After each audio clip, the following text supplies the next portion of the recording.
किसी की जय बेजे हम क्यों पुकारें, क्या गरज हमको, हमें काफी है सैयद अपना नारा या रसूल अल्लाह। हैरानी की बात है, मेरी कौम के लोगों का हाल ये है, अल्लाह अकबर, खुश करने में लगे हुए हैं, ये राजी हो जाए, ये राजी हो जाए, ये राजी हो जाए, ये राजी हो जाए। याद रखिएगा, नेता कोई वाइट कुर्ता पजामा पहनने से नहीं बनता है। ये हमारी कौम ने सोच लिया है, जिसके जिस्म पर वाइट कुर्ता पजामा है वो कौम का नेता है। वरना याद रखिएगा, नेता कोई कुर्ता पजामा पहनने से नहीं बनता है। हमारे नेता यहां तक रह गए कि जब ईद मिलाद का मौका आता है या ईद का मौका आता है तो एक फ्लेक्स बनवा के और सबसे बड़ा अपना फोटो लगाने के बाद, साहब ईद की मुबारकबाद, फुला की मुबारकबाद, फुला की मुबारकबाद रोड पर लगा दिया। कहा नहीं साहब मुबारकबाद दे रहे हैं, कौम के नेता है, मेरे जुमलों को सीने में नश करके ले जाइए। कौम का नेता व्हाइट कुर्ता पजामा पहनने से नहीं बनता है। तुम आज ईद मुबारक का फ्लैक्स रोड पर लगा के ये समझ रहे हो कौम के नेता बन गए, तब तुम कहां थे जब मेरे नबी की शान में गुस्ताखी हुई? तब तुम कहां थे जब आसिफा की इज्जत लूटी गई? तब तुम कहां थे जब तबरेज अंसारी के साथ ज्यादती हुई? तब तुम कहां थे जब पहलू खान के साथ मॉब लिंचिंग हुई? तब तुम कहां थे जब मसला सी और एनआरसी का था? तब तुम कहां थे जब मसला वक्फ बिल का था? हमने देख लिया इस मुल्क में बोलने वाला एक ही है। हमने देख लिया है, हमने देख लिया है, बात कोई भी हो, बात नमाज की हो, बात अजान की हो, बात मस्जिद की हो, बात सलमान अजहरी की हो, बात नामूस रिसालत की हो, बात वक्फ बिल की हो, बोलने वाला एक ही है। वो एक ही है जिसने पार्लियामेंट में बिल फाड़ दिया, वो मर्द कलंदर जिसके सर पे नक्शे नाले ने मुस्तफा की टोपी मौजूद है। नारे तकबीर, नारे रिसालत, मसलके आला हजरत, अज़मत पैगंबर इस्लाम। हम समझ गए जो मुस्तफा का वफादार होता है वो कौम का गद्दार नहीं हो सकता। हम समझ गए जो मुस्तफा का वफादार होता है वो कौम का गद्दार नहीं हो सकता। आज हमारे स्टाफ के बहुत सारे लोग बड़ी माजरत के साथ हाथ जोड़ते हुए ये समझते हैं कि सियासत कोई नाजायज और हराम है। कहते नहीं साहब हम तो सियासत नहीं करेंगे। मैंने कहा आप सियासत नहीं करेंगे तो आपके साथ सियासत कर दी जाएगी। आज फैसले सियासी पावर की बुनियाद पर होते हैं। फैसला कोई भी हो, चाहे मस्जिद का, मदरसे का, खानका का। आपको मालूम भी ना हो, शायद 2.5 साल से ज्यादा का जमाना गुजर गया, हमारे एक आलिम मौलाना कमर गनी उस्मानी साहब जेल में है किसी को याद है? किसी को ख्याल है? कोई बोलने वाला है? कोई खड़ा होने वाला है? कोई बयान देने वाला? सबको अपनी अपनी पड़ी है, मेरा नाम आ जाएगा, मेरा नाम आ जाएगा। अरे हम कहते हैं हम खुल के कमर गनी उस्मानी का नाम एक बार नहीं 1 लाख बार लेंगे। नाम आता है तो आ जाए, अल्लाह ने जिंदगी इसी के लिए दी है। मुस्तफा के नाम पे जीते रहो और हुजूर के नाम पे जान देने की नौबत आए तो अल्लामा सैयद किफायत अली काफी की तरह मुरादाबाद के चौराहे पर फांसी का फंदा गले में डाल दिया जाए, फिर भी पुकार के कहो कोई गुल बाकी रहेगा, न चमन रह जाएगा, पर रसूलुल्लाह का दीने हसन रह जाएगा। जिंदाबाद, जिंदाबाद। सीने के अंदर अज़्म पैदा करो, हौसला पैदा करो, हिम्मत पैदा करो। ताजुश शरिया ने इसीलिए कहा जिंदगी ये नहीं है किसी के लिए, जिंदगी है नबी की, नबी के लिए। सुभान अल्लाह। ये जो इज्जत के साथ हम कुर्सी पर बैठे हैं ना, ये कुर्सी बाप दादा की निस्बत की वजह से नहीं मिली है।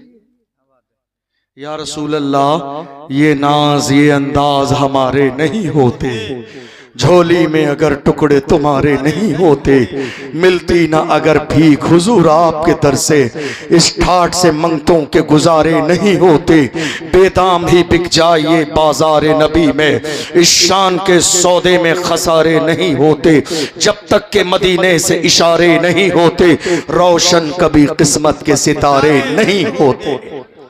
ये सारी शान और शौकत अल्लाह ने मुस्तफ़ा के सदक़े में दी है। आज मैं अपने जवानों से कहना चाहता हूं, ज़बानी तौर पर आशिक नहीं, हकीकी माना में हुजूर के आशिक बने, सच्चे आशिक बने। और आपको मालूम है आशिक कैसा होता है? आप गुनाह नहीं छोड़ पा रहे हैं, जो गुनाह कर रहा है वो गुनाह नहीं छोड़ रहा, कहता नहीं साहब हमसे गुनाह नहीं छूटता है, आपसे गुनाह नहीं छूटता है।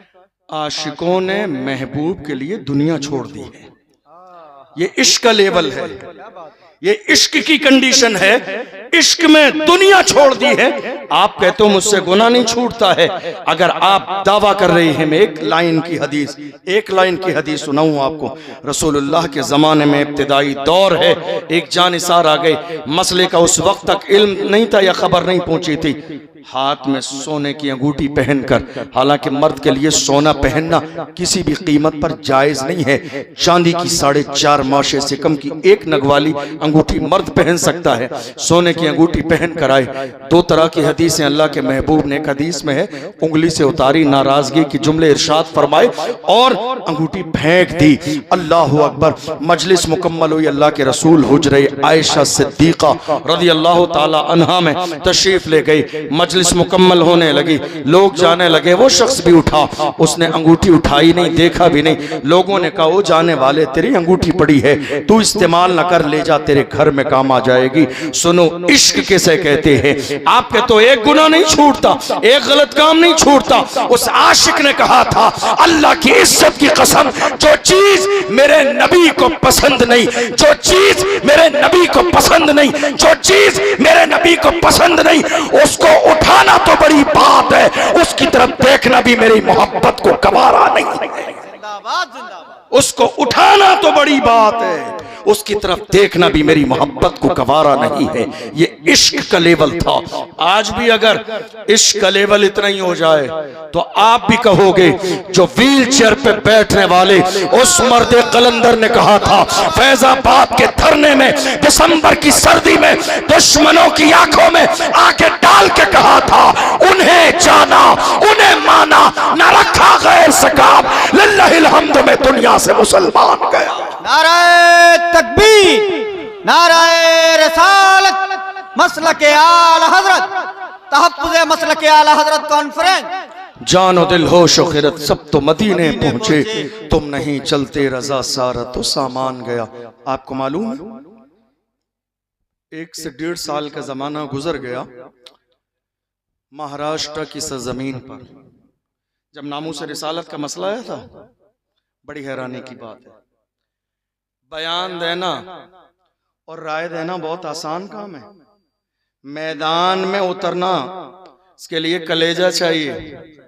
आप दूर रह के राय दे देंगे, लेकिन किसी दिन मैदान में उतर के आइए तो पता चलेगा कि मैदान में उतरने के लिए कितनी हिम्मत और जुर्रत चाहिए।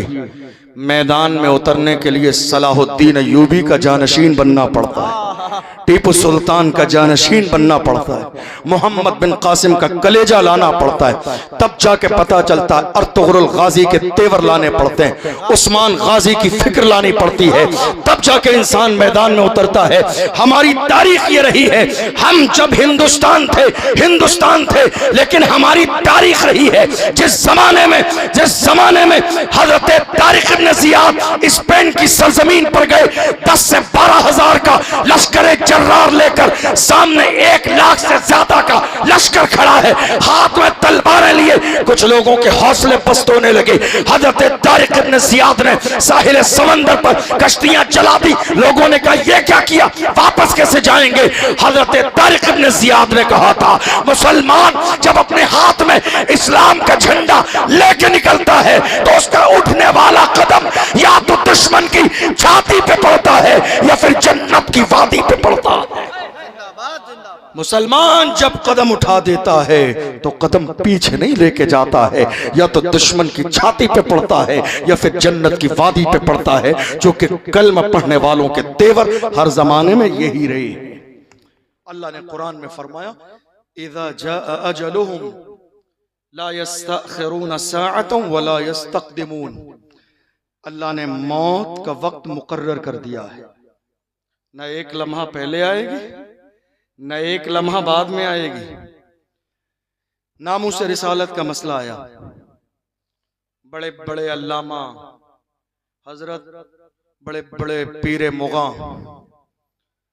एयर कंडीशन रूमों में आराम फरमा रहे थे और सब्र की तलकीन कर रहे थे। हालात बहुत खराब हैं। उस जमाने में एक आम आदमी बड़े बड़े पीर साहब के ऊपर फौकियत ले गया, क्योंकि ये मौके बार बार नहीं मिलते हैं, कभी कभी मिलते हैं।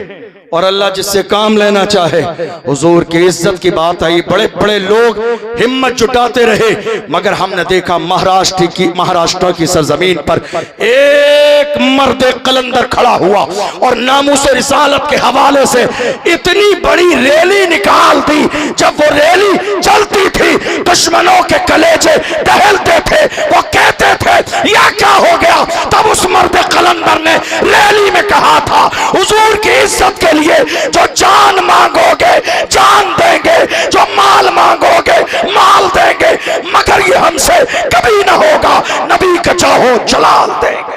जिंदाबाद जिंदाबाद। दुनिया हैरानी से देख रही थी कि मुस्तफा के गुलाम ऐसे भी होते हैं क्या, हुजूर के नाम पे मरने और मिटने वाले ऐसे भी होते हैं। मेरी कौम के जवानों, मैं तुमसे कहता हूं, हुजूर के सच्चे आशिक बनो, पक्के आशिक बनो, वफादार बनो। 1 से 1.5 साल पहले की बात है, एक मसला आया, एक आखिरी बात सुन लीजिए। चलिए, एक मसला आया, हमारी एक बहन मुस्कान को कॉलेज से बाहर निकाल दिया गया। आपके जहन में है आपके जहन में? तो ये भी होगा कि निकालने की वजह क्या थी। उसको कहा गया कि अगर पढ़ना है और एग्जाम देना है तो हिजाब हटाना पड़ेगा। अल्लाह सलामत रखे उसके वालिदैन की तरबियत को, जिन्होंने तरबियत ऐसी की, उसने कहा डिग्री छोड़ना गवारा है, पर्दा छोड़ना गवारा नहीं है। डिग्री छोड़ना गवारा है, पर्दा छोड़ना गवारा नहीं है। डिग्री नहीं होगी, कयामत के दिन सवाल नहीं होगा। पर्दा छोड़ दिया तो मैं कयामत के मैदान में कनीज़े फातिमा बन के कैसे जाऊंगी, खातून जन्नत को चेहरा कैसे दिखाऊंगी। मेरी माएँ बड़ी तादाद में इस जलसे में बैठी हुई हैं। बड़ी माजरत के साथ मैं अपनी माँ और बहनों से कहना चाहता हूँ, अल्लाह ने तुम्हें बाइज्जत बनाया है, तुम्हें मुअज़्ज़ज़ बनाया है, साहिब किरदार बनाया है। अपनी इज्जत के बारे में जरा गौर किया करें। ये दुनिया की औरियानियत और ये दुनिया के दिखावे कभी किसी को इज्जत की जिंदगी नहीं दिला सकते। एक औरत की जिंदगी का सबसे बड़ा हुस्न उसका पर्दा है, सबसे बड़ी उसकी सच्चाई उसका पर्दा है। जो औरत पर्दे की आधी आश बन जाएगी, कल कयामत के मैदान में कनीज़े फातिमा बन के चमकेगी। ये हमारी जिम्मेदारी है कि हमारे घर की औरतें पर्दे वाली रहें। बात यह हुई, मुस्कान ने कहा नहीं, छोड़ना गवारा है लेकिन पर्दा नहीं। आपको मालूम है यह मसला कई दिन चला। मेरी कौम के लोगों के सर उस वक्त पूरे मुल्क में शर्म से झुक गए। आप कहेंगे क्यों? क्योंकि हमारे पास कोई ऐसा कॉलेज नहीं था जिसको हम बदल बना के पेश करते और कहते मुस्कान पर्दे वाला कॉलेज फलां जगह है, आप आइए। उस जमाने में मेरी कौम ने ये नारा लगाया, 1 साल नहीं गुजरेगी, हम हर शहर के अंदर एक स्कूल बना देंगे, कॉलेज बनाएंगे बेटियों के लिए। 1.5 साल गुजर गई, कुछ बना? 1.5 साल का जमाना गुजर गया, कुछ बना? मैंने कुरान की आयत पढ़ी थी, इन्नल्लाह ला युगय्यिरु मा बिक़ौमिन हत्ता युगय्यिरु मा बिअनफुसिहिम।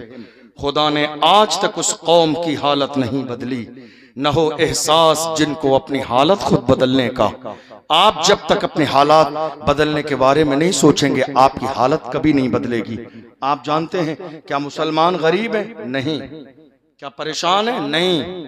क्या मुसलमान कमजोर है? नहीं। मुसलमानों की गरीबी देखनी है।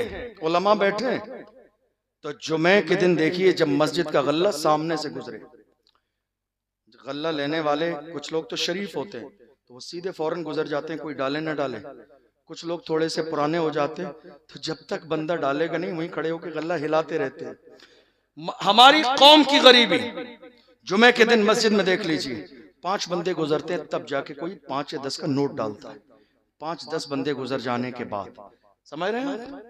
और इस कौम की मालदारी देखिए, शादी आ जाने पर ये ढोल, ये बाजे, ये डीजे, ये नाच, ये गाने, ये आतिशबाजी, ये शोर शराबे, हंगामे। खुदा के बंदो, कुछ तो शर्म होनी चाहिए, कुछ तो लिहाज होना चाहिए। दुनिया आज चांद पर पहुंच गई, हम पटाखों में उलझे हुए हैं, आतिशबाजी में उलझे हुए हैं। लोग चांद और सूरज पे पहुंचने की प्लानिंग कर रही है, हम कहाँ ढोल बाजे डीजे में। हमारी प्लानिंग क्या चल रही है? नहीं साहब, बेटे और बेटे की शादी में फला इलाके का बैंड बाजा बहुत ज्यादा मशहूर है, वो लेकर आऊंगा मेरे दरवाजे पे बचने के लिए। यार खुदा के बंदो, कुछ तो लिहाज करो। तुम्हारा लेवल कभी इतना डाउन नहीं था, तुम इतने जलील इंसान नहीं थे। अल्लाह का कुरान कहता है, वलिल्लाहिल इज्जतु वले रसूलिही वलिल मोमिनीन। इज्जत अल्लाह के लिए है, रसूल के लिए है, ईमान वालों के लिए है। खुदा ने तो तुम्हें मुअज़्ज़ज़ बनाया है। वलक़द कर्रमना बनी आदम, हमने औलाद आदम को इज्जत वाला बनाया है। खुदा तुम्हें इज्जत वाला बनाए और तुम शरीयत के खिलाफ काम करके अपने दरवाजे पे ढोल बाजे डीजे करके तुम बाज़ाब्ता शरीयत की मुखालिफत करके जलीलों जैसी हरकत करो। इससे ज्यादा शर्मनाक सूरत हाल और क्या हो सकती है? बड़ी माजरत के साथ कौम मुस्लिम के अंदर हर इलाके में आज कंपटीशन क्या है? मैसेज दे रहा हूं, आखिरी बात, मैसेज लेकर जाइए। हमारे तमाम इलाकों में कंपटीशन है। एक जलसा हुआ तो उसी इलाके के नौजवानों की दूसरी कमेटी अब मुकाबले के तौर पर कोशिश करेगी कि अब हम इससे बड़ा जलसा करेंगे, चाहे खर्चा इससे डबल हो जाए। 11वीं शरीफ की नियाज में इन्होंने 20 देगे बनाई लंगर के लिए, तो हमारी 50 देगे बनेंगी लंगर खिलाने के लिए। हमारे यहाँ ये कंपटीशन। बड़ी माजरत के साथ, जिंदगी में कब तक लंगर पर कंपटीशन होगा? एजुकेशन पे कंपटीशन नहीं करेंगे, कॉलेज की बात नहीं करेंगे। हर चीज की कमेटी है आपके यहाँ, चादर की कमेटी, लंगर की कमेटी, दरूद की कमेटी, जलसे की कमेटी, मीलाद की, जुलूस की, तमाम चीजों की कमेटी है। अफसोस कि पूरी कौम के अंदर एक एजुकेशन कमेटी नहीं है। आप मुझे नहीं बता सकते। मैं रोजाना अलग अलग शहरों में जलसे में जाता हूँ, लोगों से पूछता हूँ तुम्हारे पूरे शहर में एजुकेशन कमेटी है? आज तक एक एजुकेशन कमेटी, एक एजुकेशन कमेटी आज तक नहीं मिली। लंगर कमेटी है, हाँ, जलसे की कमेटी हाँ 4 है, जुलूस की कमेटी 10 है, चादर की कमेटी 20 है, कव्वाली की कमेटी 50 है। एजुकेशन कमेटी किसी की जबान पर एक जुमला नहीं। याद रखिएगा, लंगर खाने से हालात नहीं बदलेंगे। बहुत जमाना गुजर गया हमें चादर का जुलूस निकालते और लंगर करते हुए। मैं मना नहीं कर रहा हूं, ये काम कीजिए, मगर जितना मसल के आला हजरत में जायज है उस मिकदार के मुताबिक कीजिए, कोई हरज नहीं है। लेकिन मौजूदा दौर एजुकेशन का दौर है, मौजूदा दौर तालीम का दौर है। आपको शायद ये बात मालूम होगी, सोशल मीडिया का दौर है। 2-4 साल के जमाने में हमारी कई लाख बेटियां मुर्तद हो गई। उलमा जानते हैं इस बात को, आप में से कुछ लोग जानते होंगे। कई लाख बेटियां हमारी मुर्तद हो चुकी। मुर्तद का मतलब होता है इस्लाम छोड़ चुकी। जानते हैं किस वजह से? मिक्स एजुकेशन की वजह से, मर्दों के साथ पढ़ने की, लड़कों के साथ पढ़ने की वजह से, जिसमें कुछ बेटियों का हिस्सा वो भी है जिनकी गरीबी की वजह से उनके दरवाजे पर कोई रिश्ता मांगने नहीं गया कि जहेज न मिले। कितनी बेटियां हमारी खुदकुशी कर चुकी हैं, कितनी बेटियों ने बाज़ाब्ता जहर खा लिया, कितनी बेटियों ने लाइट के तार पकड़ लिए, कितनी बेटियों ने जाके समंदर में छलांग लगा दी, कितनी बेटियों ने अपने ऊपर पेट्रोल डालकर अपने आप को खाक कर दिया। जब उनके घर वालों से पूछा गया तो पता चला बेटी की उम्र 40 साल हो चुकी थी, बाप रक्षा चलाने वाला था, पूरे समाज में से कोई एक बंदा भी उसके दरवाजे पर रिश्ता लेके नहीं आया कि न लंबी बारात होगी न जहेज मिलेगा। मेरी कौम के जवानों, याद रखिएगा, इस्लाम में कहीं भी जहेज का तस्वुर नहीं है। आप चाहते हैं कौम के लिए कुछ करना तो आज की तारीख में ये जहन बनाकर जाइए, हम शादी करेंगे तो हमारा निकाह मस्जिद में होगा, जिस तरह मौलाए कायनात का निकाह हुआ था, और हमारी शादी होगी तो बगैर जहेज की होगी। इस्लाम में कोई जहेज की गुंजाइश नहीं। इस जहेज की बुनियाद पर आज कितने गरीबों की बेटियों की उम्र 40 साल हो गई, 50 साल हो गई, कोई उनके दरवाजे पे आने वाला नहीं है। मेरे नबी की ऐसी हदीस, उन उलमा से आप कल तस्दीक कर लीजिएगा, हुजूर की हदीस, किताबें उठा लीजिए। अगर आप किताबुन निकाह पढ़ेंगे और बाबुन निकाह पढ़ेंगे, जितनी भी स्याह सित्ता की हदीस हैं आप पढ़ लीजिए। हुजूर ने यहां तक इरशाद फरमाया, जिसने किसी औरत से शादी दौलत की बुनियाद पर की, अल्लाह उसे और ज्यादा मोहताज कर देगा। हदीस है, ये हदीस है, आप उलमा से तहकीक कर लें। किसी औरत से इस बुनियाद पर शादी की कि अल्लाह उसे और ज्यादा मोहताज कर देगा अगर दौलत की बुनियाद पर शादी की। इसलिए जवानों, अपने सीने में हुजूर का इश्क पैदा करें, सच्चे वफादार बने, मुल्क के हालात का जायजा लें, मुल्क के कानून के दायरे में रहकर हमेशा कदम उठाएं। और अभी एक बड़ा हादसा कश्मीर में पहलगाम में हुआ, इतना बड़ा जुर्म उन जालिमों ने, आतंकवादियों ने किया, पूरी इंसानियत को शर्मसार कर दिया। पूरी इंसानियत का कत्ल है। क्योंकि हमारा मजहब इस्लाम कहता है किसी भी इंसान का, एक इंसान का नाहक कत्ल पूरी इंसानियत का कत्ल है, पूरी इंसानियत का कत्ल है। जानते हैं आप, ये जो जालिम हैं, ये जो आतंकवादी हैं, इनका कोई धर्म और मजहब नहीं होता है, कोई धर्म मजहब नहीं। आप जानते हैं साजिश ऐसी की गई कि लोगों से उनका जो है मजहब पूछा गया, सिर्फ इसलिए कि मुल्क में नफरत का माहौल और फैले, इख्तिलाफ और हो, मुल्क के टुकड़े टुकड़े हो जाएं। मगर वो जालिम याद रखें, आतंकवाद के खिलाफ पूरे मुस्लिम तमाम के तमाम मुत्तहिद हैं। हर किसी ने किसी भी कीमत पर बर्दाश्त न किया जाएगा। हम हिंदुस्तान की सरकार से बड़ी मोहब्बत और जिम्मेदारी के साथ गुजारिश करते हैं, इन जालिम आतंकवादियों को जल्द से जल्द गिरफ्तार करें और ऐसी दर्दनाक सजा दें कि किसी जालिम के अंदर इतनी हिम्मत और जुर्रत न हो कि हमारे मुल्क में फसाद बर्पा करने की कोशिश करे। याद रखिए, आतंकवादियों का कोई धर्म और मजहब नहीं होता। हमारा मजहब इस्लाम हमें इंसानियत सिखाता है, और जिन्होंने ये काम किया उन्होंने पूरी इंसानियत को शर्मसार कर दिया है। जहां आतंकवाद है वहां इस्लाम नहीं, और जहां इस्लाम है वहां आतंकवाद नहीं। हम कड़ी निंदा करते हैं सख्त लहजे में ऐसे लोगों की मजम्मत, और पूरे मुल्क हिंदुस्तान के मुसलमानों से ये गुजारिश करते हैं कि इनका हर तरह से बाइकाट होना चाहिए, और मुल्क हिंदुस्तान की हुकूमत से ये गुजारिश करते हैं कि जल्द से जल्द ऐसे लोगों को गिरफ्तार करें और कड़ी से कड़ी सजा दें, ताकि हमारे मुल्क में कभी भी इस तरह का माहौल पैदा न हो। अल्लाह की बारगाह में दुआ है, हमने जो सुना है उसे समझने और अमल करने की तौफीक अता फरमाए। हम इंशाअल्लाह जब तक जिंदा रहेंगे नामूस रिसालत के पहरेदार बन के जिंदा रहेंगे। इज्जत उसी की जाएगी जो मुस्तफ़ा की इज्जत करेगा, इज्जत उसी की जाएगी जो हुजूर के नाम पे मरने और मिटने का जज्बा रखेगा।